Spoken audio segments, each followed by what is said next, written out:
Amazon জঙ্গল পৃথিবীর সবচেয়ে বড় ট্রপিক্যাল রেইন ফরেস্ট দক্ষিণ আমেরিকায় অবস্থিত। এটি 9টি দেশের মধ্যে বিস্তৃত, যেগুলি হল Brazil, Peru, Colombia, Venezuela, Ecuador, Guyana, Suriname, France Guiana এবং বলিভিয়া। আমাজন জঙ্গলের আয়তন প্রায় 5 মিলিয়ন বর্গ কিলোমিটার, যা পৃথিবীর মোট বৃষ্টিপাত অঞ্চলের 3/8-এরও বেশি।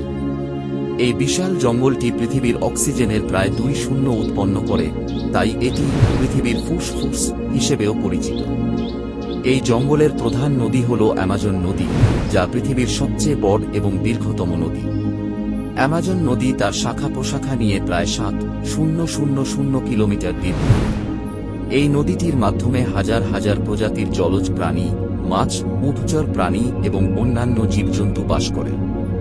এর আশেপাশের এলাকার জলবায়ু অত্যন্ত আর্দ্র এবং তাপমাত্রা প্রায় 25-30 ডিগ্রি সেলসিয়াস থাকে। আমাজন জঙ্গলে বিভিন্ন প্রজাতির গাছপালা, প্রাণী এবং অদ্ভুত জীবজন্তু বাস করে। এর মধ্যে 4,000 এর বেশি গাছপালা, 4,000 এরও বেশি ফুলের প্রজাতি এবং 4,000 বিলিয়নের বেশি বৃক্ষের প্রজাতি রয়েছে। এছাড়াও এখানে 1,300 প্রজাতির পাখি, 350 প্রজাতির সরীসৃপ, 3,000 প্রজাতির মাছ, 4,000 প্রজাতির স্তন্যপায়ী প্রাণী এবং 1,000 প্রজাতির পতঙ্গ পাওয়া যায়।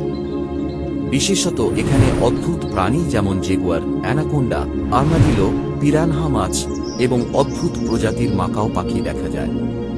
এই জঙ্গল পৃথিবীর জলবায়ু নিয়ন্ত্রণে একটি গুরুত্বপূর্ণ ভূমিকা পালন করে। এটি পৃথিবী থেকে CO2 শোষণ করার মাধ্যমে বৈশ্বিক উষ্ণতা নিয়ন্ত্রণে সহায়ক। তবে অবৈধ বন উজাড়, খামার নির্মাণ এবং উন্নয়ন প্রকল্পের কারণে অ্যামাজন জঙ্গল দ্রুত সংকুচিত হচ্ছে। এতে এই অঞ্চলটির জীববৈচিত্র্য এবং পৃথিবীর পরিবেশের জন্য ব্যাপক হুমকি সৃষ্টি হচ্ছে। বিশ্বব্যাপী পরিবেশবিদরা এবং বিজ্ঞানীরা অ্যামাজন জঙ্গলকে রক্ষার জন্য বিভিন্ন পদক্ষেপ গ্রহণের জন্য সরকারের প্রতি আহ্বান জানিয়ে থাকেন। এটি একটি অত্যন্ত মূল্যবান প্রকৃতি সংরক্ষণ এলাকা, যার সুরক্ষা বিশ্বব্যাপী পরিবেশের জন্য গুরুত্বপূর্ণ।